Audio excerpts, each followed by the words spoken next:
So welcome back. I have the pleasure to introduce the President's panel discussion today. So let me right away ask Frank Allgöwer, then Cho, and Maria Prandini to take their seats here on stage, because I think they need no further introduction. Please, come over. And I will just, yeah, the order is important, actually, because the order is that we have a former Ifac president, the present Ifac president, and the future one. So essentially, how to act now, building on the past, to face the future challenges will be the fil rouge of this panel discussion. So I'm happy to, there's a, I think if you have, Gian Antonio, maybe you can put the slide on, because as we all like feedback, we would also like to introduce some feedback in this discussion. Okay, so sooner or later you will see on the slides, okay, a QR code. Using your mobile device and this QR code, you can formulate questions for the panelists. And the questions will be directed to and handled by Professor Carlos Eduardo Pereira, who will be moderating the session, and to whom I gladly pass the microphone. Okay, thanks a lot. Let's put like this here. I also take one. Yeah, okay, yeah, it's good. Everybody have, yeah, good afternoon, everybody. Very glad and honored to be here in this fantastic room, and with the three friends, and as mentioned, one president, one former president, and president-elect. Then this is really a very rare situation that we have here, and I'm very glad that we're. The idea is we basically to discuss a little bit is kind of how Ifac has been dealing. You know, this is the first joint conference on computers, cognition, and communication. I think those three concepts are very, very important. Probably, I don't know if you're aware, the technical board is kind of divided like that. We have two coordinating committees that consider to be more theoretical ones, the CC1 and 2. Two that we call the technology-oriented, that is the CC3 and CC4, and the other application-oriented. Yeah, they asked me to start in the, starting with the past president, and Frank Allgöwer from Germany, from the University of Stuttgart. He was the Ifac president from 2017 to 2020. As you can imagine, conclusion of his term was exactly during COVID, and we had, eventually everybody has a chance to virtually attend, and was a remarkable, despite all the problems, event that he had. But Frank, I remember then during your time, there was a lot of discussions and interesting novelties that you brought, tried to revive the Ifac. Can you please say some words or try to do some highlights that you consider that were done that time? Okay, yeah, sure. So thanks very much for the introduction. And I should also say, no, I'm not responsible for COVID. Victim, like we all are, right? So yeah, no, Ifac is very old, as you all know. Ifac is over 70 years old, was founded after the Second World War. And the idea was really at that time that there was a lot of control research going on in the Western countries, especially the US, with the space program, and also a lot of research in the control area going on in the Eastern countries. And at that time, there was a big conflict. Of course, researchers wanted to work together, but the governments didn't want them to know the respective other side, what they are doing. And that was when Ifac was really founded, and that was also the structure that we had. So Ifac has had many rules, many setups that really go back to that time. And at that time, if you wanted to put something on the agenda, then you had to could not just say, hey, I want to have that on the agenda, let's discuss it, but you had to send that half a year before to the governments of the member countries of Ifac, and they had to approve those agenda points. And these are rules that we still had in Ifac, At the time when I was a president, there was the agenda for the council meeting had to be set up 4 months before the meeting. 4 months. So one of the goals that was during my presidency and that we really did is bring Ifac to the current times. Yeah, make Ifac an organization that really is able to address today's needs with the speed that we have today. And we have reformed a lot of things, starting from the constitution of the federation to how many vice presidents we have. You know, before we didn't have vice presidents actually. We had only 2 people responsible for technical activities and for executive activities. There were no meetings of the government of Ifac. There was only the council meetings, and in order to be able to really act on today's needs, so this was introduced. So this is something I think that is important, but it's of course for our society, it's not so visible, right? This is behind the scenes. It's only something that you have that is important for making the decisions. So much smaller things, of course, they are much more visible, like the conference app that you use here. This is the same app that all the Ifac conferences use. In fact, they don't have to, but they can, and then Ifac pays for using those. So it's not your registration fee that's needed, that you can use that app, and that was introduced during my presidency.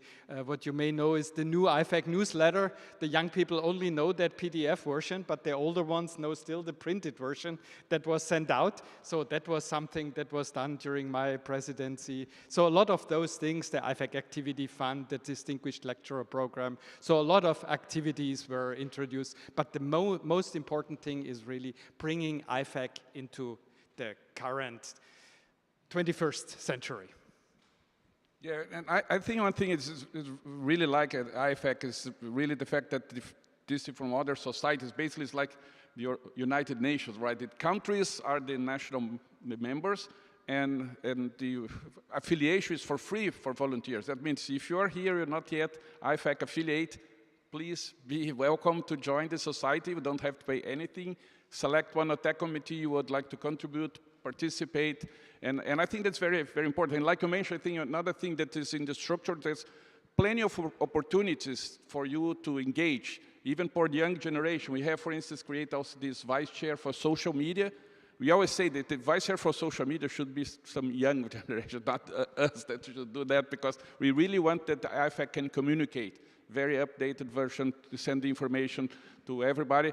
As you can see now, I just got an email from a former student in Brazil, mentioned, oh, I saw the pictures published now in LinkedIn and social media there. It's nice, I wish I would be there. It's really real-time communication there.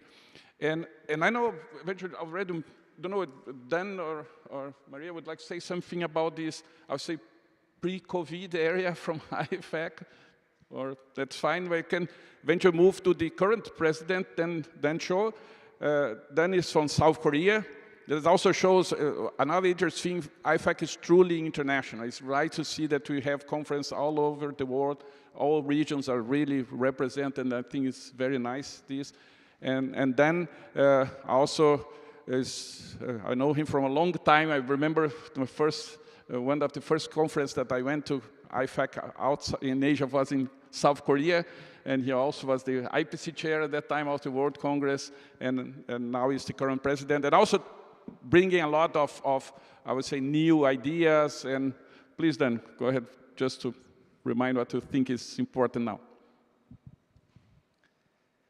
Yeah, I've been attending Ifac for a long time and being involved with Ifac for a long time. Probably it's like being married to Ifac. And Frank just mentioned he made many improvements to the structure of Ifac and its operational methods. And I took that, and during my presidency, I decided to look at the technical areas and make it more modern. For example, AI and database control have become very popular for all the research fields. But if you look at our technical areas or technical committees, we don't have a TC on AI. So what I did was I commissioned a task force to look at our technical areas top-down, and I commissioned another task force to look at our technical areas from bottom-up. And we came to a nice conclusion. We looked at all the keywords of Ifac, which have accumulated since 1957. Some probably have been changed, but never really looked at it from top-down view of our topical areas. And there were more than 1,000 keywords in 39 technical committees. And we modernized all the keywords. It was not a work by a single person. The task force, one was headed by Carlos, and the other one was headed by Robert Bitmead. And it was, the two task forces were assisted by tens of people. And we modernized the keywords, and we refocused all the technical areas, and we narrowed them down to 530 keywords now. So initially we asked each TC to make 10 keywords for each TC, but everybody was very ambitious, and they, said we cannot reduce it to 10. We want to do it 15. So anyways, 530 divided by 39 is something like 15. So most TCs cooperated really well, and we now have refocused keywords, and you'll be surprised. Out of the 39 TCs, 20 TCs have AI-based something, or AI theory in their keywords. So Ifac is very up to date on AI, and probably the second most common keyword is database control. So Ifac is very modern, and I have continued on modernizing effort that Frank started, and took it from there and kept going, and I modernized the technical topics.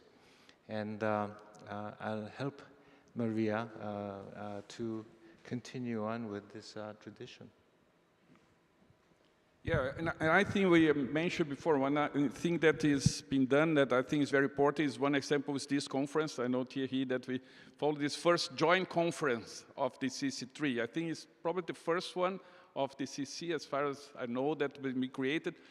And as you saw, we have even named an acronym for the joint conference, the J3C, but also still have all the three conferences being nominated, because the idea is that every 3 years you have the triennium from the Ifac, and we have eventually, they are also going to have some editions separated. But the idea is that eventually once per triennium that we do together.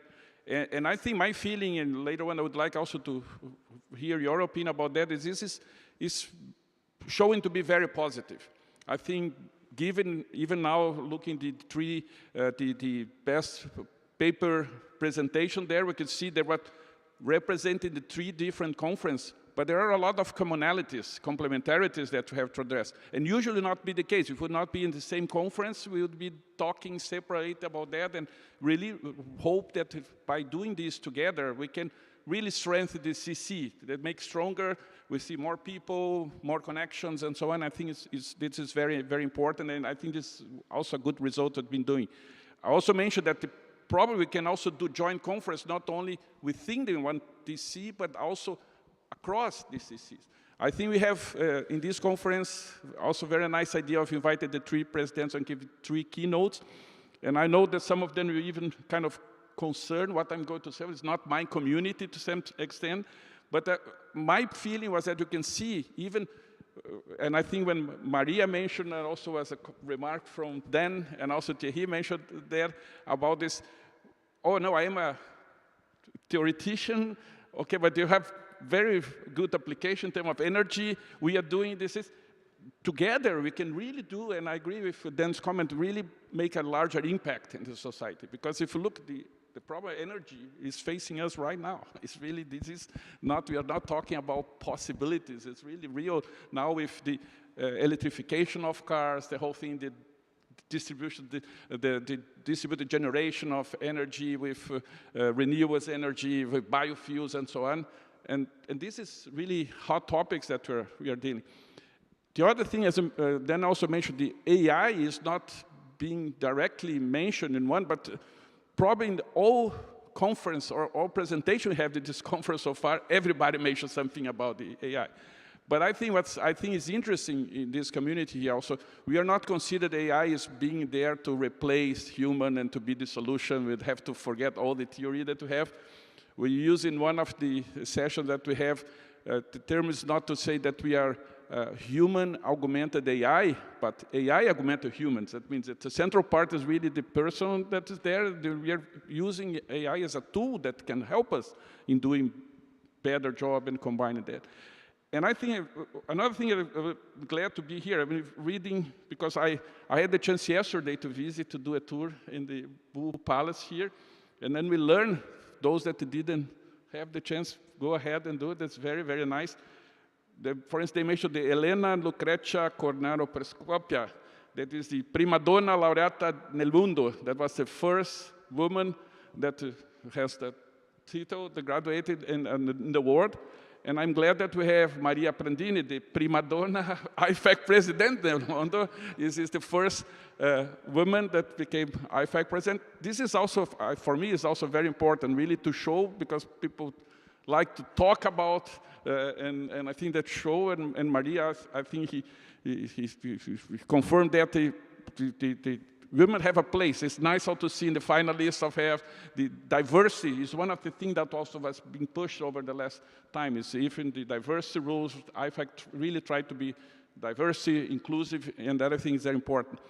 And Maria, being the president-elect, the first woman, I think is a lot of responsibility, and I think people would like to know what you think, what you kind of anticipate a little bit. I know it's only still 1 year, more or less, from now that you're going to take over, or a little bit less than 1 year.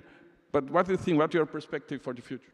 Okay. First, I feel the pressure because, you know, yeah, I was also the first professor in control at Politecnico, so female professor, so it's a bit of being always the first. Yeah, you feel the pressure because you have to be very good. So, okay, so before telling what's my plan, I would like to give a message that so IFAC, it's a community, and often we say that it's a family. If you work and you are willing to, you know, offer your time and your effort, you have a chance of really getting to a position that I feel honored to have reached, because people can recognize that you put effort and you work in a nice way. So this is a message also for young people. So I would never have guessed to reach such a status. And what's my plan? So my plan is to try to get more young people involved, and I think that a message to show them that IFAC is going to, you know, value people is also this initiative with the recognition and awards that is pretty new, and then I think Frank introduced, because Frank did a lot of stuff, so we have to say it was a revolution. And also, with election committee, we decided also to value people that contributed and show that they were very good, young people in some position, and this, I think, it's a sign that IFAC is not so conservative and an old society, which I heard from many persons. What's the plan? So I think we need to show that control is important because with the AI being, you know, the buzzword all over places, I don't know in your university if you experience this decrease in people that are joining programming control rather than computer science, and specifically if there are new program with the name AI, they result to be more attractive than traditional control. And this needs some effort from our side, also at the level of promoting education and so doing initiatives. So in this respect, we have a new committee that was established in this triennium for educational activities. And yeah, it's important that this committee works at the level of every technical domain, pointing out also to students the value of education and research in education, with initiatives that I wish in my triennium are going to be effective, like building platform where everybody can share their own you know, contribution to also other people that are teaching in terms of slides, material, but also benchmark that can be offered to students. So I trust that education, it's a great investment for Ifac for the future. But also with this initiative that were started since a while of the portal where you can actually enroll and share your interest with the other, I think we need to improve also the connection between people belonging to our community and better advertise Ifac initiative also with our students. So when I was a student, I heard about IEEE Control System Society, but I never heard about Ifac. I don't know if it's just an Italian or it was my, so I registered and I became a member of IEEE and the Control System Society, but never of Ifac.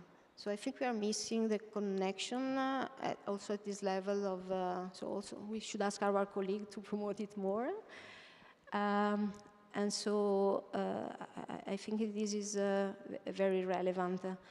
And for what concerns the technical activities, trying to value the connection between different technical committees by encouraging initiatives like this joint event, because I think it's important in terms of sustainability, because all of us will travel. Maybe you have interested in in a few of these events, but you travel just once. So for society, this has an impact. But also in order to do some cross-fertilization between different fields, because at the very end, if you have plenaries that cover different domains, and all people are going to attend the different plenaries, this is a way of putting people in contact with the knowledge in a certain, in this case, in the free domain. This is probably not the case for this special event, because you just invited the presidents, which are not really fitting in the three technical committee, but it could be in perspective something good to be promoted. So yeah, I think I took. No, thanks a lot. But also, another thing I think is also related to this coordinating committee. Again, one thing is, if you look at the name, I think it was very good in terms of the computation, the computers, the cognition, and communication that are really kind of cross-cutting and very important tools for the different. But Frank, we also have the good discussion, I think, today during the lunchtime about this automation versus control, or looking really this more the complementarity rather than competition, that there's no actual competition, really need both forces. How do you see that Ifac is contributing to bring people together from those areas, or what we can do better? Okay, well, that's not such an easy question, right? But again, let's look at the landscape. So we have many societies in our field. We have in IEEE the Control System Society, the Robotics and Automation Society. So there are many of those. We have national societies. But if you look at them, they are all very narrow in their scope. The Control System Society, which I also belong to, as does Maria, very narrow control theory, no automation. So Ifac is really different in that respect in two ways. One is it's a truly international organization, so we encompass the whole world and take really the whole world very serious. Not only say we are international, but we really are international. The second thing is Ifac encompasses really such a very broad area of topics and allows us to come together. Like this conference, you know, we have talks that talk about stability, about Lyapunov functions, about these kind of things, and then you have talks that really are into how to implement something and bring the research forward. This is the interface that we need. So Ifac as a framework is excellently suited in that direction. But now that was not really your question, right? Your question was how to bring it better together. And I think it's part of the question, is really bringing, and I think that's what Antonio mentioned also regarding this room. We put this, I don't remind the name, the Italian engineer that was this really the system engineering perspective is really to bring, I think that's one of the contributions, right?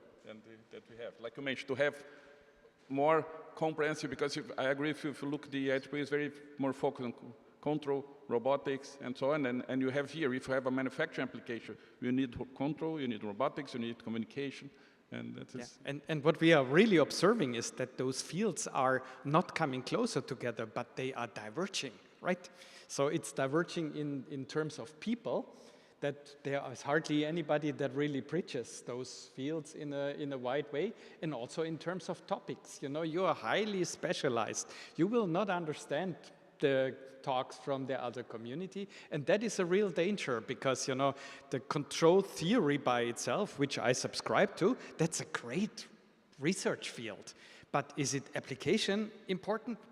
I'm not really sure, yeah, whether the people at ABB say, oh yeah, wow, your wonderful method in which you prove something, that's for us the next step. So this is a very research-oriented world. Now the automation side, on the other hand, is much less, let's say, research-directed in basic terms of research, but more into being a useful, doing something that you can bridge a gap. And now the chance of things coming together, that is really the interface between those two things, that you have an automation solution that is useful, and you can give guarantees for that automation solution. Not only that you just program it and let it run, and hey, it will do for some days, but no, we have an understanding, we have a guarantee. And this is really a danger in our communities, I would say, that we are drifting more apart, that we are getting more and more specialized, and this way we don't see the big picture anymore. And maybe Ifac can really play a role in bringing this together. That conference here, I very much enjoyed it, because it is going in that direction, yeah? That it brings both sides together. Yeah, and then I think this is one thing that I think was one of the outcomes I mentioned for the two presidential task force that seems to be very easy one, but I think is going to have a major impact was the proposal to have a new TB vice chair looking exactly in this cross-fertilization across the boundaries.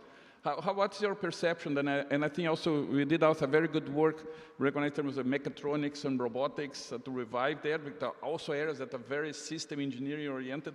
What's your perception regarding that?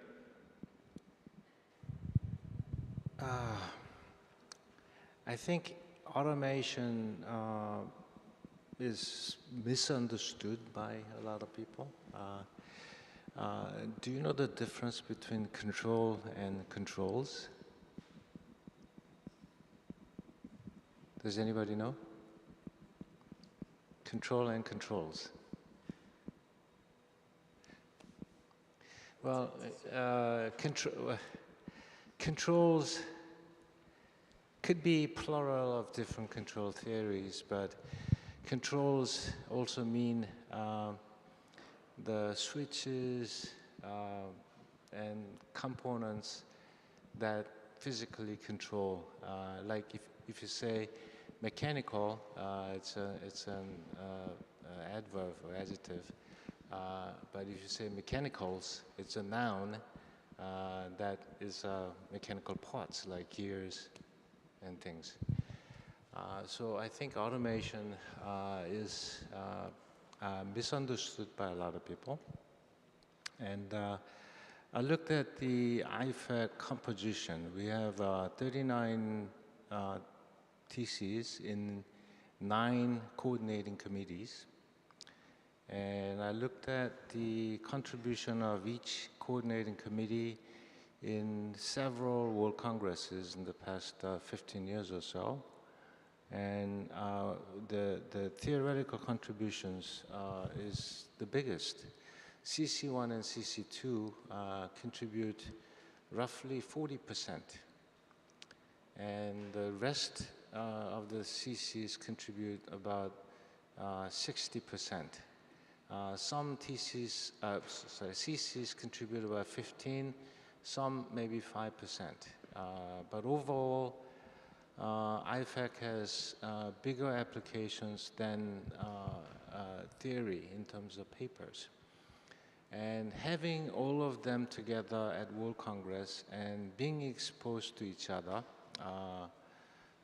theoreticians listening to some application papers, and we have a mix of theory and applications in plenaries and semi-plenaries.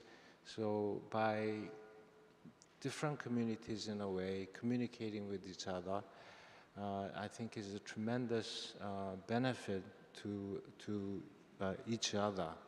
So I think in that sense, I'm totally in agreement with Frank on Ifac being so broad compared to IEEE, ASME, or AIChemE. We cover all those topics under the same umbrella, and we have meetings together. So going back to the question of automation, I don't think it covers the 7 application TCs we have. I think it applies to maybe half of those. We have biological systems, social systems control. So Ifac is more than control and automation. It's so going back to control versus controls, we really cover all aspects of control. So that's my perspective. No, very good.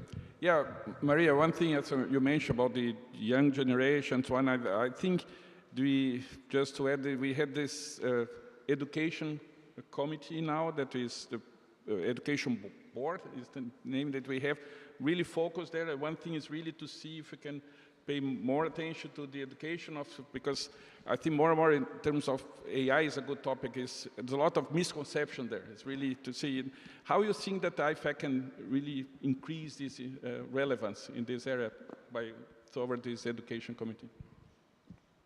Okay, so there are initiatives by colleagues all over the world, and in particular some of them are very active. So my idea was to get involved people that are very motivated, but according to a perspective that is going to be not just their own contribution, but trying to get involved other people that are interested in the topic. So, for example, there are, I know that there is going to be open tracks by a colleague like Damiano Varagnolo, and so these persons that also in their, let's say, previous life before being involved in Ifac already were putting effort in the direction of bridging, creating a bridge, creating a platform, creating an app, sharing knowledge, and yeah, getting involved the community. I think they are the right people to get involved to do the next step. Besides having in every technical committee a vice chair for educational activity, we should create a sort of initiative that these people could bring within each technical committee to make it more lively. Yeah. No, that's a good idea. Yeah, we already talked about 30 minutes. One thing is really to give you the chance to talk and to ask the president. We had some questions, very few questions actually online, was more in the sense also about the AI question that already addressed. May I ask if do you have questions for the audience that we would like to raise to Any of those presidents or the panel in general? Anybody would like to start? Huh? Okay, then. Always from the chat. Maybe just one swift question, because there are new things that are, for instance, activity funds, which is something we say new in Ifac. I'm not sure that there are lots of publicity for members of Ifac, and if they know how to apply or what is possible to get with the activity funds and so on. So maybe it would be nice to elaborate a bit about this, if you can talk. Okay, we're asking about the Ifac activity fund. Yeah. Okay. Any? I can go. Activity fund. Yeah, this is. Yeah, that's a good point to remember. Yeah. Ifac Activity Fund committee was created in 2020, but because of the COVID, nothing much happened until 23. Then in my presidency, the first year we had a budget of 50,000 euros, and we funded roughly 10 projects on, of 5,000 euros each. Most of them were education and D&I related. Educational workshops for juniors, high schools, and even younger, and some workshops for college students. And then there are D&I activities involving various diversity. There's more than one diversity in the world. So it was spent on that. Then in the second year, there were, I think the competition right now is about 5-1. If we fund 10 projects, there are 50 applications. So the committee chair asked Ifac Council increase of the budget. So we increased the budget by a factor of 2. We fund 100,000 euros now per year, and it's used many projects from Brazil, many from India, Pakistan, Africa, and also many in Europe. So I think that's been used really well. And I set up a special forum. I requested a forum at this World Congress coming up in Busan to showcase some success stories. So Tariq will have a 2-hour session telling which projects he funded and how to increase your chances of getting funding, and also show invite 3 or 4 principal investigators of those projects to explain what they did with the fund. So look forward to that. And you mentioned open track. We have we closed at 101 open invited tracks. So there have been a lot of interest, and there were some people who asked me if they were just missed the deadline, and if you sell me, they might still take one more, right? So I encourage you to contact the IPC chair for the open track. And maybe if I can set this Ifac Activity Fund in a broader context. So Ifac has some money. Where does the money from Ifac come from? Very little comes from membership by countries. So countries pay, just that you get a feeling for the order, between 800 and the most 4,000 euros per year in membership fee for the whole country, including all the researchers. So that is the Ifac membership fee. That is the smallest part of the Ifac budget that we are having. Most of it comes from publications through Elsevier, so the journals that we have. Whenever whenever you publish in an Ifac journal, then this is Elsevier makes money with that, and it gives a little bit back to Ifac in order to spend that money. And now the philosophy of Ifac, different from all the other societies that I know, is that we want to give that money back to the community. We don't want to keep it. We don't want to have a nice building somewhere in the world where the Ifac officials sit. For example, when we travel, all Ifac officials, nobody gets the travel paid. So we, as president, you have to travel all the time, and this is out of your own budget. So really, you have €0 from Ifac from that. So the idea is really to give back. And the Ifac Activity Fund, now to make that connection, the Ifac Activity Fund is an idea to give it back to the community. So far, Ifac was always thinking top-down. Ifac has ideas how to spend things. Ifac, the conference app, for example, right? So Ifac decides we want to have a conference app. It costs money. We spend money on that. And the activity fund is the other direction. We want to have bottom-up ideas how to spend that money. And so you can be really very ingenious in making ideas. Everybody can make a proposal how to spend, what to do, and if you need money, you ask from the Ifac Activity Fund. Of course, it's limited, as was mentioned, it's a factor 5 to 1, but all the really excellent activities are funded. And so this is Ifac giving money back to the community where the community thinks the money is best spent. And I think that's a pretty nice idea. Yeah, no, but I think it's a good point because I agree that some people, it's something, because it's new as well, it's starting, that's one of the things that it's a nice idea that we are going to have this forum at World Congress to showcase for instance, we have one that had some visibility was the Girls in Control initiatives, really how to attract more girls to do control, that say, okay, it's always good to have also a role model now as Ifac president, women that will help. We had also, like mentioned, initiatives on promoting developing countries to promote automatic control and so on. And one thing was nice, I think from Brazil, we had some proposals that because it's very easy, they have some call for proposals. We have to be endorsed, the proposal be endorsed either by one TC or CC chair, but preferably also by the NMO, because we want the NMO to get involved. And in Brazil was the case that the people were applying, and to that, the people say, oh, yeah, okay, we can, why to ask to Ifac, we can do with in our case, the Brazilian Automation Society money. That means we have 2 or 3 Ifac activities there going on with funding from the NMO, because really you need to kind of provoke them to do that. And this has been very, very interesting. We are going to showcase.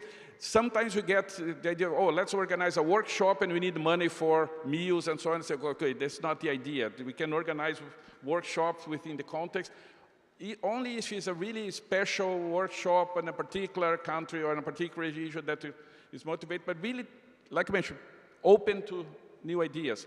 They have some like drone competition or some hackathons and so on. This kind of thing can be also promoted there.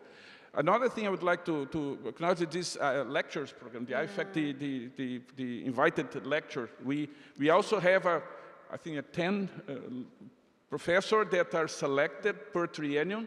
They're available, this also paid by Ifac to give lectures in developing countries. It's really to attract them, to make, the whole goal, like Frank mentioned, is really to promote automation control for the good of society. And I think that's really nice. I might say that, fully agree with Frank being by Ifac and also in some other societies, Ifac really tried to give back them to the members what they get. They're not really wanted to have new buildings and so on. Really, that means if you have ideas, feel free to contribute and go there and suggest. It's really important. Yeah, I think one thing that we should improve is communication, because these initiatives are very nice, but at the end you find out that they are not well disclosed to the community, because you are asking about that. You are active in Ifac, so.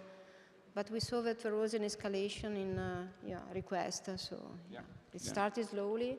But this distinguished lecture program, it needs, so if you know about regions, underdeveloped countries that are willing to invite over and have over, because there are big shots that are willing to do the job.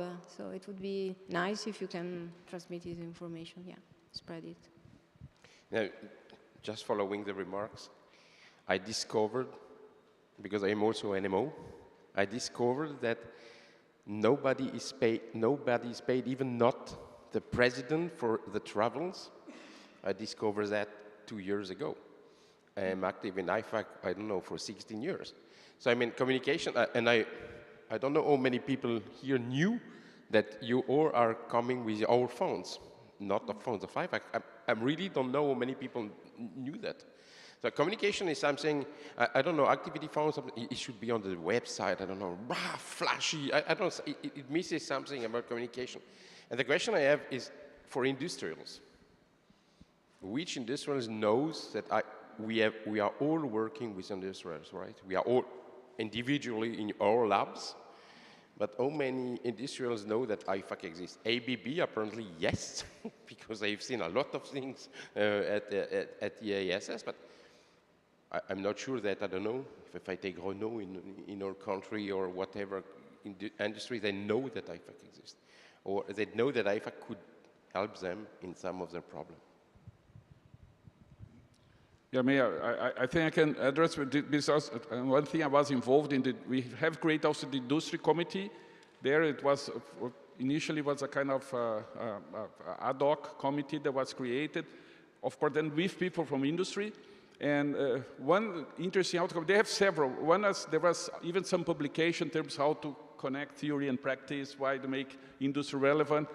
But one thing I think was interesting, they have a kind of a booklet. It's really kind of hints, now it's even in the organizer guide from Ifac, to the organizer, how you can make industry more interested in attending the conference. And one very easy example is to say, we allow 1 day registration. You know, at least one, because one problem that the industry has is to be out for the whole week, I would say. Sometimes if you have 1 day that is covered and you can have and pay only for that particular day, that eventually is something that shows also to have invited papers, invited presentation by industry and so on. But this is also one of the goals, I think. And I think we're doing good. And this conference, I think, like you mentioned, we saw a lot of people from ABB research doing that. We saw from semiconductor industry also here. And we can do better, that's for sure. But I think it's something that is, this industry committee is still running. They're going to be organizing also sessions at the Ifac World Congress. And this is trying to increase the awareness there. I don't know what to Yeah, we will have a lot of industry sessions in Korea this time. And before you mentioned 1 day registration, we already decided to have 1 day registration for industry so that they can just come for 1 day, have the forum, and then they could also listen to some papers. Trying to get industry more involved is something that we're trying very hard. And you know, for industry people, it's very difficult to go somewhere for 5 days. To get a 1 day travel permission from your CEO is very sometimes difficult. Yeah, so it's not just the registration, but also the number of days that they can, you know, stay out of work. Yeah, any other, there's also young generation there, anything that you would like to know about the Ifac and never had the chance to ask, that is, take the opportunity. Yep. I'm not really younger generation, but but anyway, I actually have a question that is related to the previous one with the funding. I mean, quite some time ago, I was also the president of Slovenian NMO, and I mean, I agree that the amount of money coming from the NMOs is relatively negligible with respect to the other funding. But still, for example, Slovenia has a population of 2 million, which is like, I mean, a fraction of many cities where you live. So even with, I don't know, this money, 1,500 euro is like a big money.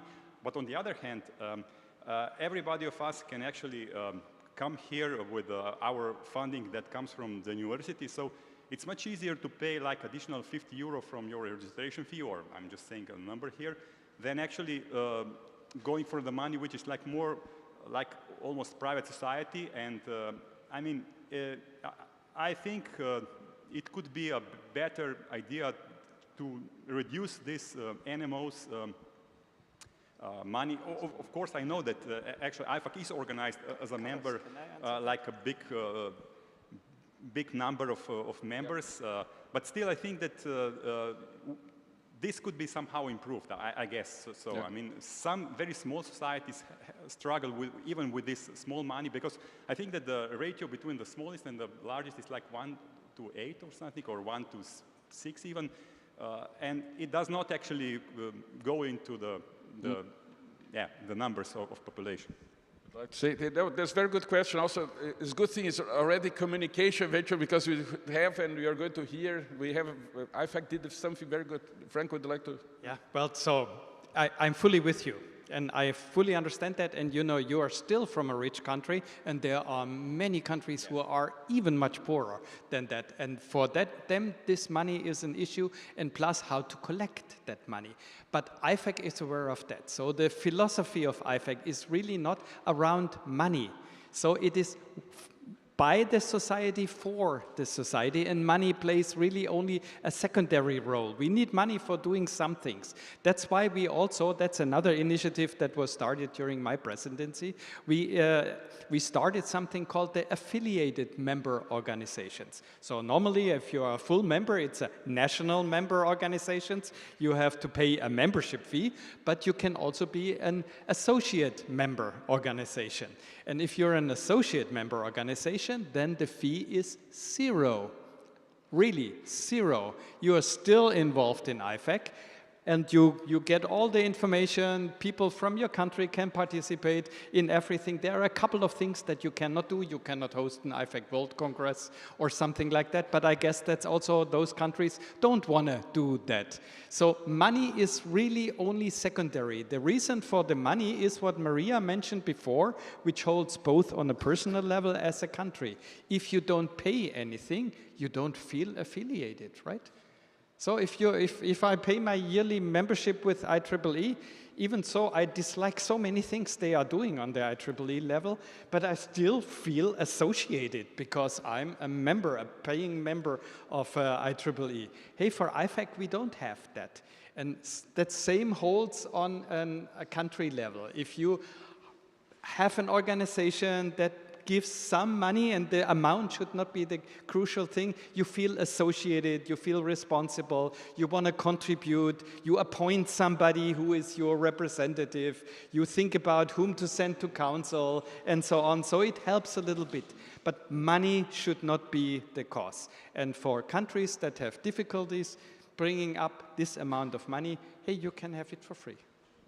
Yeah, that means the message is, if we are from a country that's not yet officially member of Ifac, we can start as AMO, that is associated, no fees at all.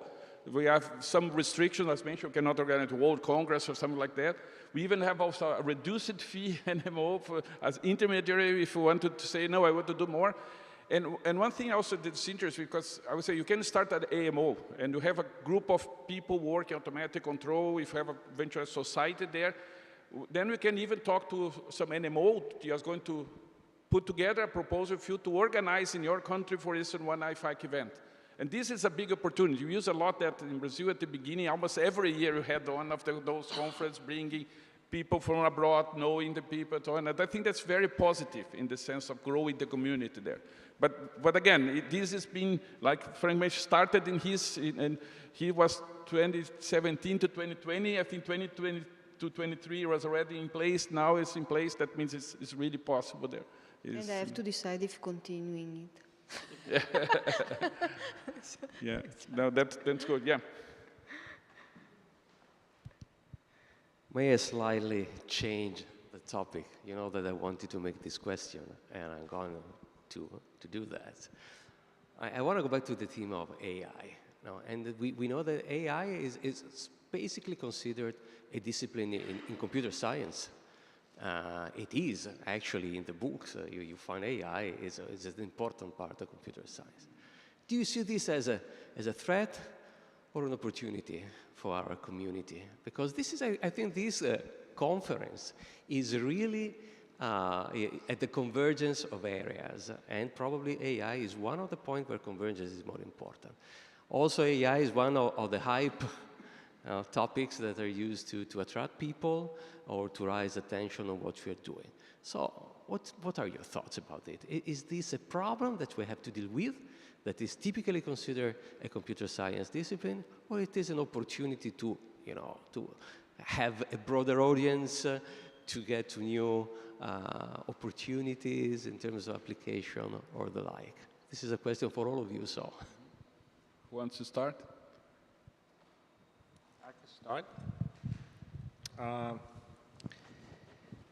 The first person to get a Nobel Prize related to AI is Herbert Simon. He's an economics professor at Carnegie Mellon, and he won the Nobel Prize. I was an undergraduate student at Carnegie Mellon, and AI was the hottest issue back then. And I've seen 2 cycles of AI, and each cycle it gets bigger, the pot gets bigger, pie gets bigger. And same things with communication. We have communication starting with Bell, then analog communication, then second generation LTE, now 5th generation. For each cycle, you see pies growing, but ups and downs.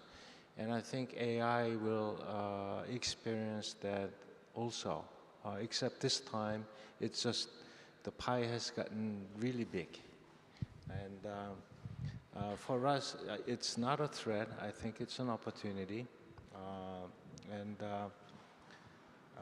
Well, I could say a lot about how I think it's going to affect us or how we can affect AI field, but I think I'll just say that everything is very cyclical, and as long as you know that, I think you can react to that. I could talk about this for hours, but I'll stop it there. Yeah. So if you want, I can only second that, When did the current AI cycle start? That was at the beginning of this century, right? The first couple of years. So in Stuttgart, we installed in 2007 a Center for Artificial Intelligence, and we thought we are late in the game, right? Because, if you wanted to be early, you had to be 2003, 2004. Now we have 2025. 2025, the hype with AI is at its peak, and from this peak, where can it go? It can only go down, right? So now jumping on that bandwagon, that's the most stupid thing you can do. If you want to have an impact in the field, don't use the technology that is around now for so long that is peaking. So find the next thing, There are tons of things around the corner that we can think about. For example, quantum computing. Quantum computers, we all know they do not function well, right? They are excellent computers, but they make mistakes. Now, those mistakes that they make, there are control loops that you can use in order to reduce that error in those quantum computers. So that's a whole area for us where we can jump in, and we are at the beginning of a trend where you can still influence the field. So I'm fully with Dan on that. So it is not a threat for us. Actually, it's something that I, during my active time, will still see to really go down and not be so much of interest. And I can only advise the young people not to put too much effort into that. So when we saw, you had the chance on WooClap to ask questions. There were 3 questions, if I can say that. All 3 talk about AI in control. What a disappointment. A community that has 3 questions, and all of them are talk about ML, talk about AI. 20 years after this became interesting, hey, that's not the thing to do. We should look forward, see the next things, and I'm very confident that we do and are successful in that respect. And I think also connecting both, again, I also consider this an opportunity and also taking the idea, because also it's something that Dan is bringing to the world context, quantum computing is something that we saw and missing. If you look which CC could be a good host for that, I think that's something that we're doing good in this CC3, because again, the computer, cognition, and communication. And we have the quantum you have in those three aspects is something that could be addressed as a new topic. And I think we are doing fundamental topics in this CC. That is very interesting as well. Maria, would like to say something about this? Yeah, regarding AI. Yeah. So I see that it's closely related. So sometimes I'm surprised because we do adaptive control, learning from data. So I think we are doing AI in some sense, but based on a more structure and methodological approach. So we really, I mean, we can also explore what's going on and then try to formalize it better, but we don't have to be scared, not even follow that, because we are there. So I still remember when I was in Berkeley, we had this meeting with the people from computer science, and we were talking about reinforcement learning, action, policy, and then we had control on the other side, approximate dynamic programming, which is basically the same. So it was a matter of terminology. So sometimes I think we should convey the message to our students that it's not really a separate field, that we do it, but on dynamical systems based on strong methods. And also, I don't know, in my study program, for example, we have the course on data-driven methods where there is reinforcement learning included, and it's taught by a colleague. So maybe we should teach more these courses from the right perspective. Yeah, this is my contribution. Can I add just one? Go. Yeah. I said I saw 2 cycles. In 1980, AI was really hard, but the pie was this big. In 2000, with GPUs first came out, the pie got this big. Now, with very strong GPUs and, for example, Korea just decided to put in, I don't know how much money, it's just so many zeros that it's difficult to count. I think something like $10 billion in research into AI. So now the pie is that big. So the pie is growing. It goes, cycles, and there are many opportunities that will come to you. You have to persevere when the cycle goes down. Say you get into AI now, and 10 years later, somehow the cycle sort of drops off. But if you wait long enough, the cycle will go back up again. And it's happened to almost every technology that I have studied. So for young people, don't be so sensitive or dependent on, what's hot topic now. You do what you like, and if you stick with it, you'll be good at it. Good.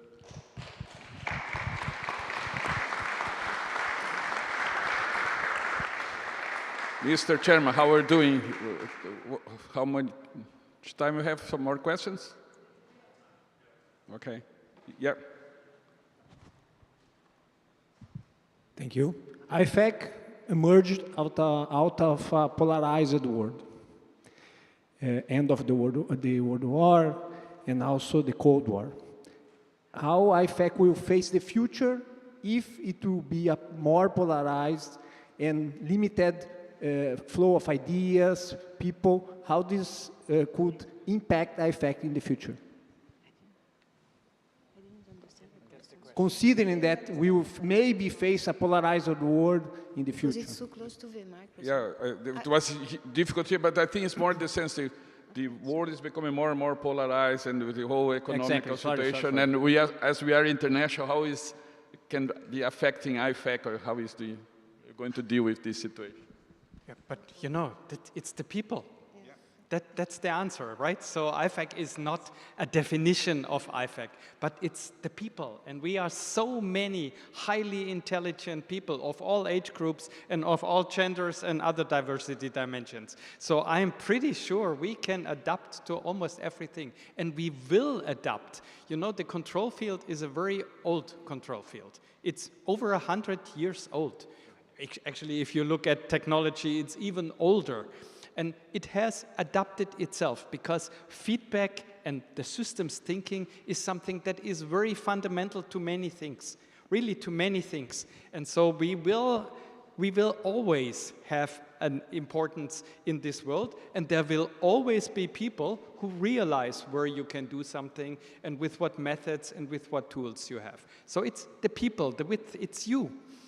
Why I'm not at all afraid that there is a bad future, if I understood the question right. No, I think that was right. Exactly. And I would say from the beginning one was the case, right? Because if you look to, for instance, starting from Ifac, we were already at that time in a Cold War, war and so on. And we haven't basically US and Russia at that time, the USSR participating and still collaborating.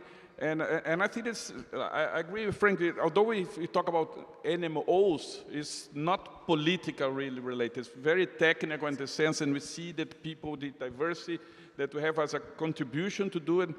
Of course, it can make difficult sometimes because of visa requirements and so on, but that's something that we have to cope with. But I think the internationalization is really a strong aspect of Ifac and continue to be, I think, in the future. I don't have no doubt. Yeah, any further? Otherwise, could we, I don't know, yep, Alexander?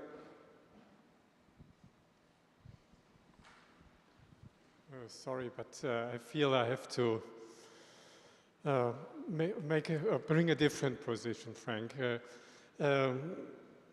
You said now it's not the right time or maybe too late to jump on the AI train.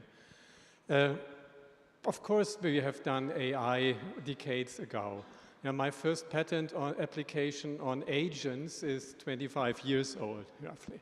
Yeah, and we had to go through at least 2 winters of AI and some maybe even 3. But just taking the position that this is not, this has already been researched enough and we should look for something else. I don't think that this is good for us as a community, if I might say so, please. Because as Dan said, the pie is that size, yeah? And we have capabilities and methods to do AI in a reliable and structured way. So we should take the opportunity, is my proposal, to use this hype to bring as much of our knowledge and methods and ideas into practice these days just by jumping on the AI. I don't think it's a bandwagon. I think it's a locomotive or a steamboat or something faster. Yeah? I see it as an opportunity for control and automation to become more relevant. And I think it would be a pity to let this chance go by. It's my position. Yeah, but you know, maybe this was a misunderstanding also from the statement that I made. I don't want to make a statement that we should not do anything with AI. Hey, I'm also doing AI. We do neural networks and calculate Lipschitz constants in order to have robust AI tools. It's just not the topic of the future. Of course, this is a topic that concerns us. My first course on neural network was as an undergraduate student in '83. That was the first hype, yeah? '83, and since then we are in that field, and we should be in that field, but not 80% of us should be in that field, and the remaining 20 also hunting for the big pie. So yes, sure, AI is here and it will not go away. I at least hope. I need ChatGPT to answer my questions, right? So it's AI will stay and it has its role. But for our community, it's not the guiding star. It's not where we should be heading to. But sure, we want to have AI meetings, we want to have AI sessions, but not all of us running in the AI direction. And if you are young, you know, that was my statement at least, don't work on AI. This is old, this is past. If you want to have an impact in the future, don't jump in that field where there are tens of thousands of highly intelligent other young people who are specialized in that field. You will not have an impact.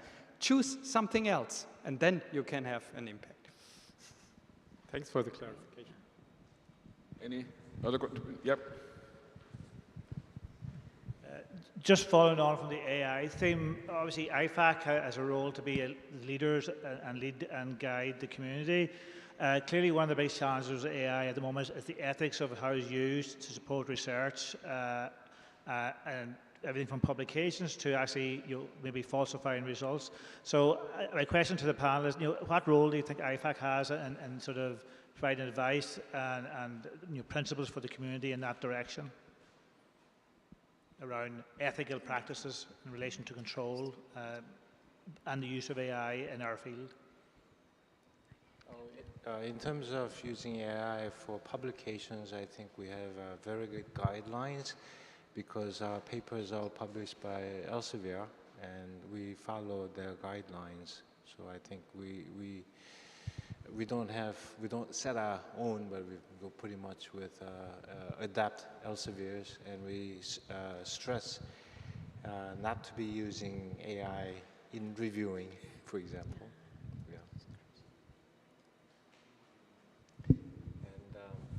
I wanted to say something about AI. Okay, go ahead. You know, the California gold rush, do you know who made the most money? Levi's jeans.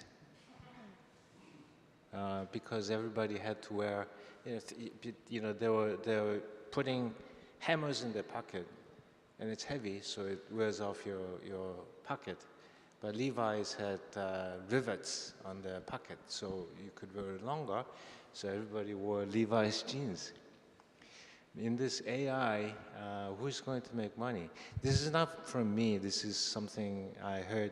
I have many AI friends, and I go to many AI conferences. People with data.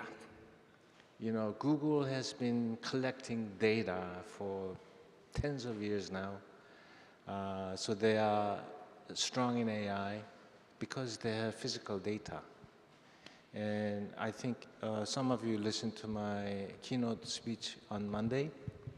I've been doing smart tuning, and the CEO of my company has a PhD in AI. He says, Professor Cho, your job now is to do AI tuning for our systems. And it took me a few seconds to realize why he said that. Because we have lots of data. We are very data rich. So we can use AI into our control system. So if you want to do AI theory, Professor Allgöwer just mentioned there are lots and lots of smart people who's been doing that for a long time. It's going to be very difficult to beat that. But if you have data, then you could have very specific AI applications that you could excel in. And that's my personal opinion. Yeah. And I agree with Professor Allgöwer that there's so many people working on AI theory. For example, in the US now, the fresh PhD in AI just got $1 million in salary. Maybe I changed my opinion. We should all go into AI. After hearing about the salary.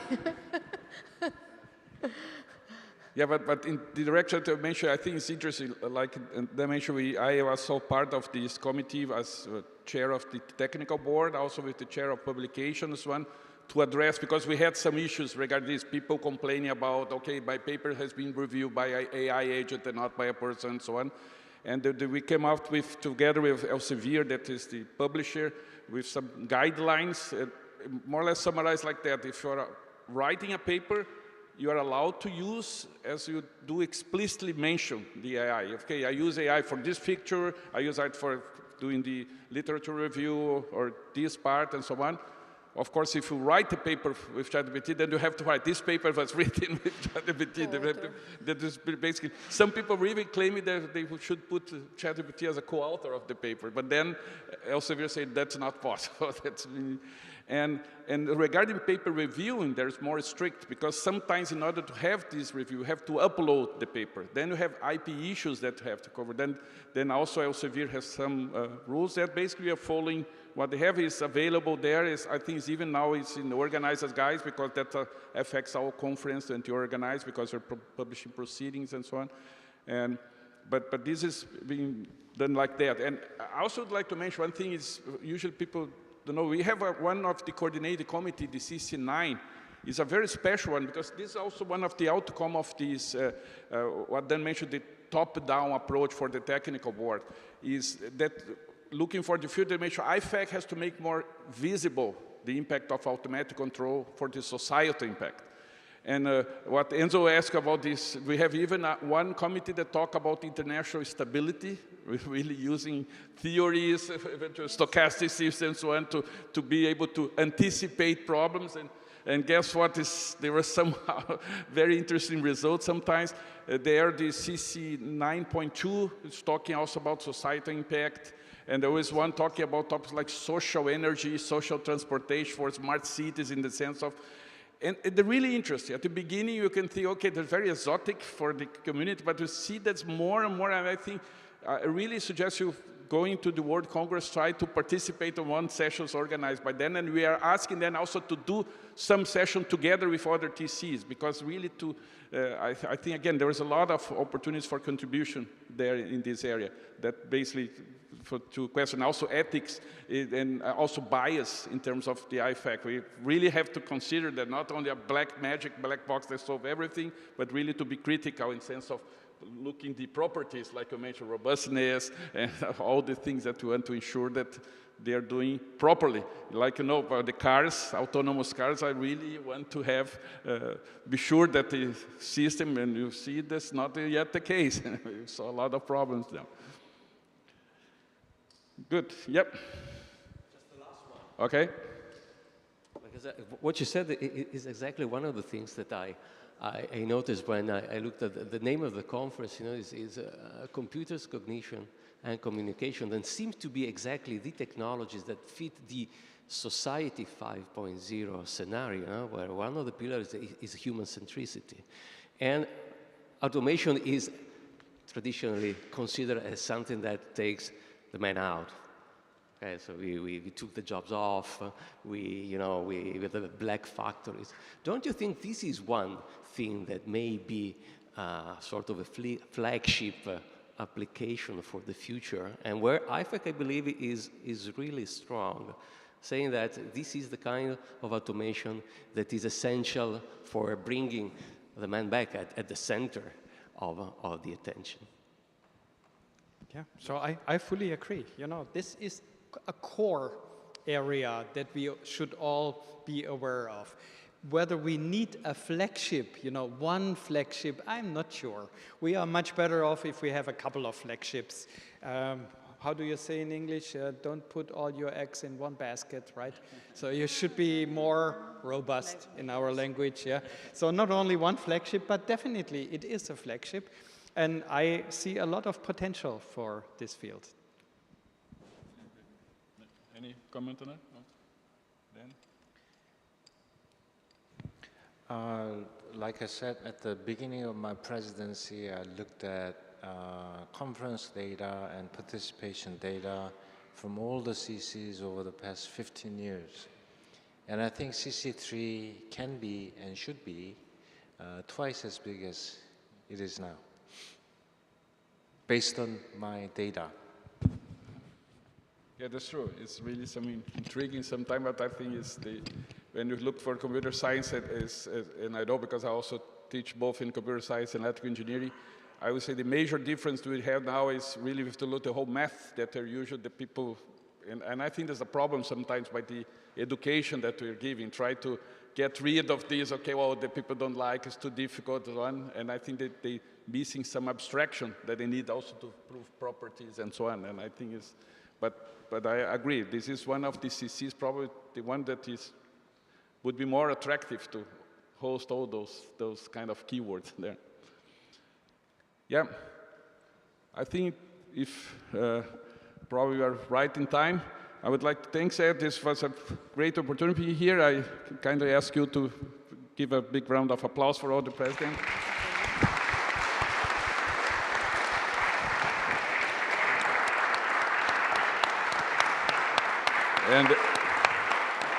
And then there is some token of appreciation by the organizer to them.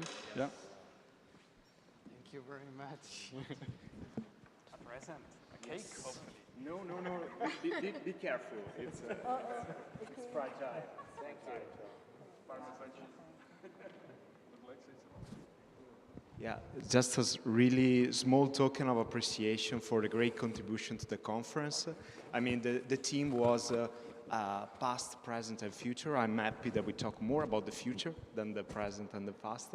And this is a little reminder of that. So thank you very much. And another applause.